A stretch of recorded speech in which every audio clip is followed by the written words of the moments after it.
नमस्कार। आज हम एक ऐसे करियर के बारे में बात करने वाले हैं जिसमें केवल प्रोफेशन ही नहीं है, केवल ये पैसा ही नहीं है, बल्कि इसमें नाम और प्रसिद्धि दोनों है। और ये करियर है जर्नलिज्म के बारे में। यानी कि आप अगर इसका मतलब होता है पत्रकारिता। अगर आप एक पत्रकार बनना चाहते हैं और पत्रकारिता के फील्ड में काम करना चाहते हैं तो आपको क्या क्या करना पड़ेगा और आप कितनी ऊंचाई तक जाएंगे। साथ साथ में हम ये भी जानेंगे कि पत्रकारिता क्या होती है और ये कितने प्रकार का होता है, और इसमें जाने के बाद में लोगों को कौन से कोर्स करने पड़ते हैं और इस कोर्स के लिए हमें कौन सी मिनिमम पढ़ाई करनी पड़ती है, और बाद में जाके हमें कौन कौन से फील्ड में काम करना पड़ता है। साथ साथ में हम ये समझ पाएंगे कि इनमें जाने के बाद में हमें कितने एक्सपीरियंस के बाद में कितनी सैलरी मिलती है, और इनमें इनमें इनका इम्पोर्टेंस क्या है और इनका नुकसान क्या है। अगर हम एक पत्रकार बन जाते हैं और पत्रकारिता वाले फील्ड में जाते हैं तो हमें क्या फ़ायदा मिलेगा और क्या नुकसान होगा।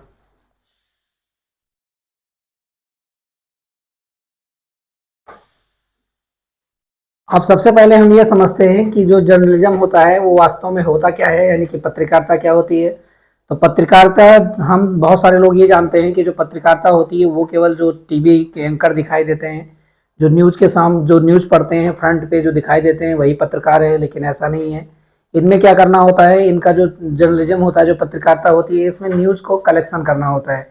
यानी कि सबसे पहले न्यूज़ को कलेक्ट की जाएगी, कलेक्ट करने के बाद में न्यूज़ को इकट्ठा किया जाएगा अलग अलग सोर्स से। अब ये सोर्सेस अलग अलग हो सकते हैं। उसके बाद में इनको वेरीफाई किया जाएगा, इनकी जांच पड़ताल की जाएगी। अगर बिना जांच पड़ताल किए गए कोई भी समाचार, कोई भी न्यूज़ पढ़ दी गई तो वो फेक न्यूज़ आ जाएगी, और कई बार ऐसा होता भी है। जैसे हाल में धर्मेंद्र जी एक्सपायर कर गए थे, जो एक बहुत बड़े हीरो थे अपने देश के, और एक्सपायर कर गए थे। लोगों ने न्यूज़ बिना जांच पड़ताल किए पढ़ दी और वो फेक न्यूज़ में शामिल हो गई। ऐसा ही रीच टू पब्लिक, और उसके बाद में इसको क्या करना है, जांच पड़ताल करने के बाद में जनता तक, या जो उसके सुनने वाले लोग हैं, जो जानने उसको जो समझने वाले लोग हैं, उन तक पहुंचा देना। तो इसको बोलते हैं पत्रकारिता। इसमें 3 स्टेप होते हैं। अब समझते हैं कि ये कितने टाइप्स की होती है, जो जर्नलिज्म होता है कितने टाइप का होता है। इनमें क्या क्या होता है, इनमें सबसे पहला जो होता है टाइपिंग जो होती है वो प्रिंट प्रिंट जर्नलिज्म होता है, यानी कि प्रिंट पत्रकारिता होती है। इनमें क्या होता है, न्यूज़ को इकट्ठा किया जाता है और किसी पेपर पे छाप दिया जाता है, जैसे कि न्यूज़पेपर, मैगजीन। इनमें जो खबरें निकलती हैं, जो समाचार निकलता है, जो जानकारियाँ निकलती हैं, ये प्रिंट प्रिंट जर्नलिज्म होता है। साथ साथ में जो टीवी टीवी पे जो न्यूज़ें आती हैं, यहाँ पे क्या होता है, न्यूज़ रिपोर्टर होते हैं, एंकर होते हैं, और इनको जो है न्यूज़ को रिप्रेजेंट करते हैं। अगला जो टाइप होता है डिजिटल। डिजिटल में आजकल सोशल मीडिया का ज़माना है, बहुत सारे न्यूज़, बहुत सारी जानकारियाँ फेसबुक पे, ट्विटर पे और यूट्यूब पे आती हैं। तो ऐसे प्लेटफॉर्म पे जो इन पर न्यूज़ का इस्तेमाल किया जाता है। और बहरहाल आजकल इसका क्रेज़ बहुत ज़्यादा है, इसकी बातें बहुत सारे लोग मानते हैं, क्योंकि इसकी जो पहुँच है वो हर समय है, हर जगह है, क्योंकि सबके हाथ में मोबाइल है, तो इसका क्रेज़ बहुत ज़्यादा है। जो डिजिटल पत्रकारिता है इसमें बहुत सारे लोग घुस गए हैं और बहुत सारे लोग काम कर रहे हैं। इन्वेस्टिगेशन। इन्वेस्टिगेशन जर्नलिज्म का मतलब ये होता है कि जो चीज़ें, बहुत सारी चीज़ें ऐसी होती हैं जो बहुत बारीकी वाली चीज़ें होती हैं, जिनको एकाएक कह देना कि ये चीज़ें, ये न्यूज़ है, ये सही है, ये गलत है। यहाँ पे जांच पड़ताल की जाती है इनमें, और इनकी जो टीम होती है वहाँ पे जाती है और चुप चुप के लोग जांच पड़ताल करते हैं। और जांच पड़ताल करने के बाद में फिर उसके बाद में उस न्यूज़ को क्या करते हैं, रिप्रेजेंट करते हैं, परोसते हैं। उसके बाद में स्पोर्ट और इंटरटेनमेंट न्यूज़ होती है। आप देखते होंगे कि क्रिकेट के बारे में लोग न्यूज़ देते हैं, और बहुत सारे जो मूवियाँ बनती हैं, जो थिएटर्स हैं, उनके बारे में लोग इंटरटेनमेंट के बारे में जो न्यूज़ देते हैं, वो स्पोर्ट और इंटरटेनमेंट, ये जर्नलिज्म का एक टाइप है, पत्रकारिता का ही एक टाइप होता है।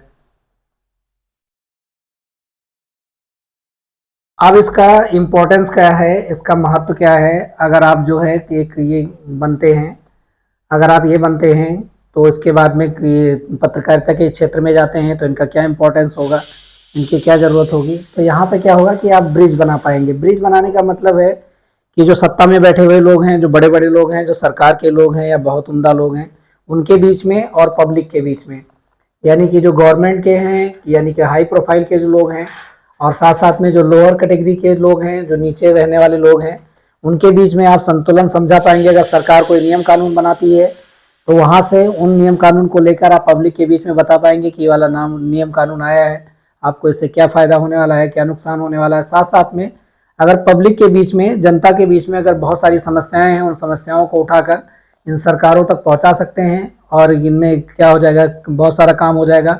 समाज सुधरेगा और देश भी सुधरेगा इनसे। साथ साथ में करप्शन के मुद्दे को भी आप उजागर कर सकते हैं। इनमें क्या होगा कि अगर ये उजागर होंगे, लोग हाईलाइट होंगे, लोग पब्लिक के बीच में जाएंगे जो छुपे तौर पे करप्शन करते हैं, तो भी यहाँ पे करप्शन कम होगा। और ये इसका बहुत बड़ा इंपॉर्टेंस है।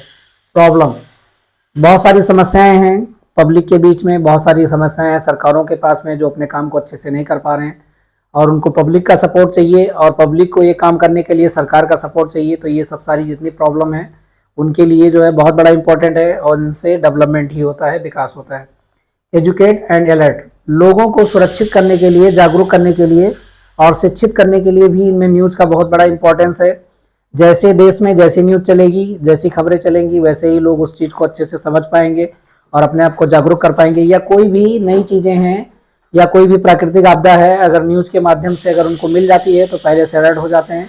सपोज कर सकते हैं कि भूकंप का आना, अगर भूकंप आने की खबरें लोगों को पहले से मिल जाएं, अंदाजा अंदेशा हो जाए, तो लोग उस समय पे अलर्ट रहेंगे और अपने आप को ज़्यादा से ज़्यादा सुरक्षित कर पाएंगे।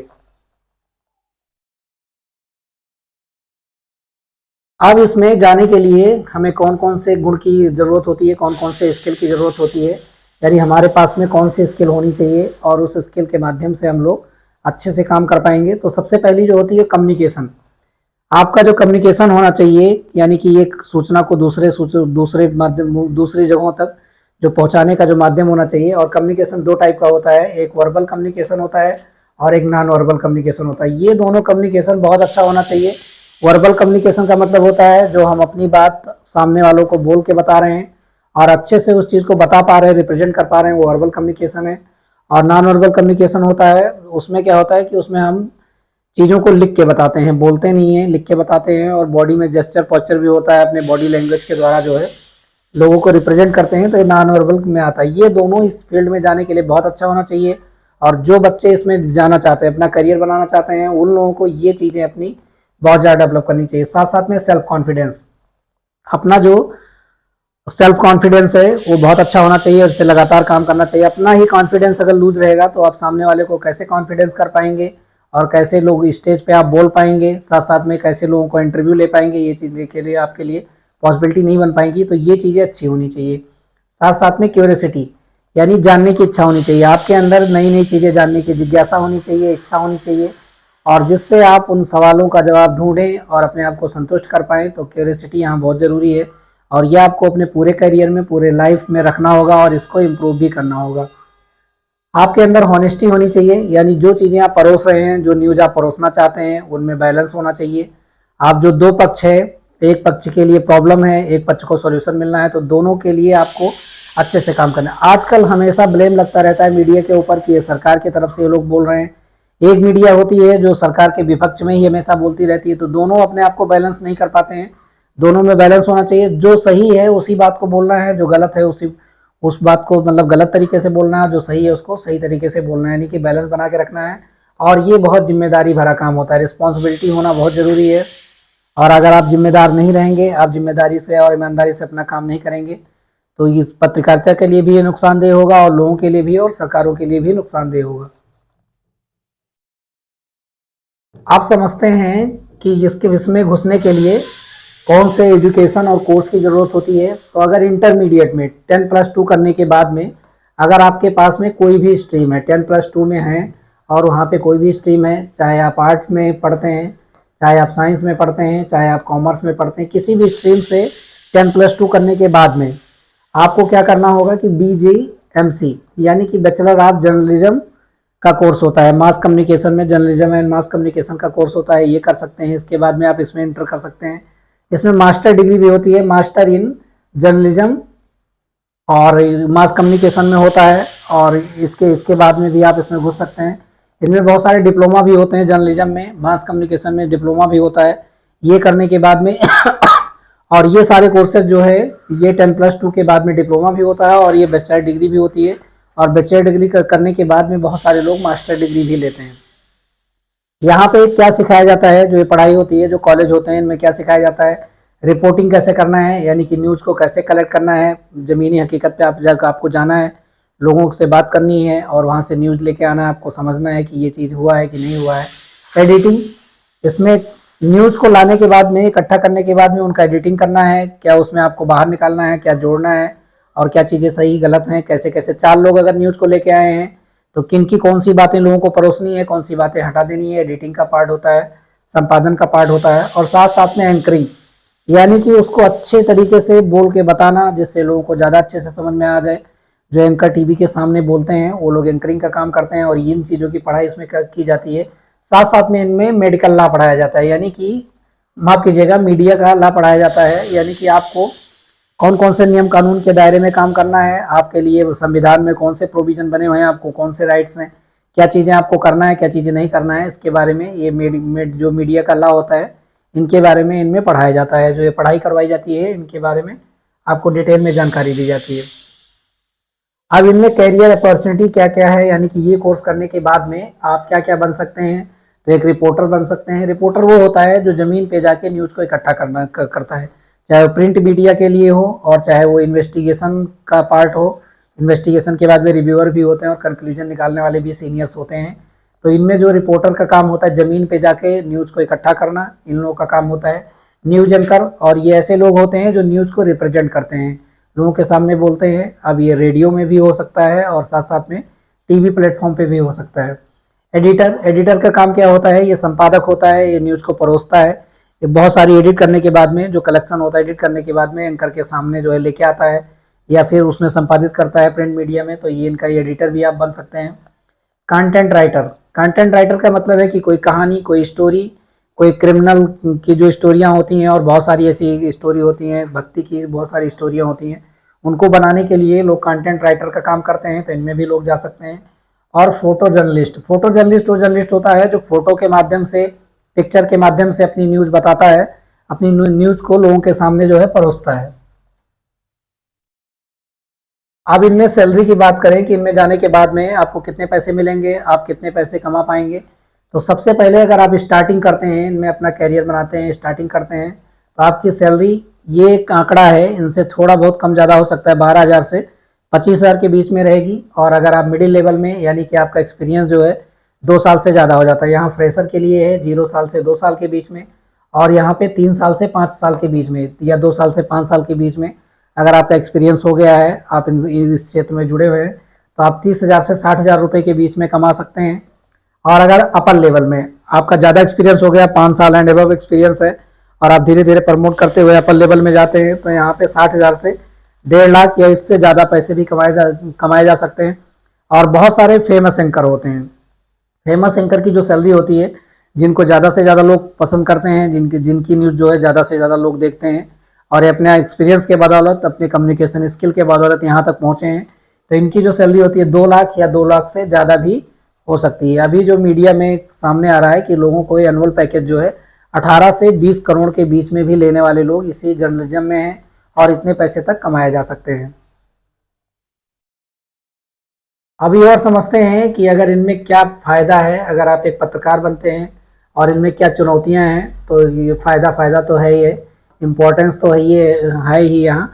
इम्पोर्टेंस के साथ साथ में जितना इसमें नाम है, जितना फेम है, उसके साथ साथ में नुकसान भी है। इस फील्ड में जाने के बाद में नुकसान भी है। एक तो आपको सम्मान मिलेगा, रिस्पेक्ट मिलेगा, जो बड़े बड़े लोग हैं उनके थ्रू भी आपको रिस्पेक्ट मिलेगा, और जो छोटे लोग हैं, जो गरीब पब्लिक है, उनसे भी आपको सम्मान मिलेगा, रिस्पेक्ट मिलेगा।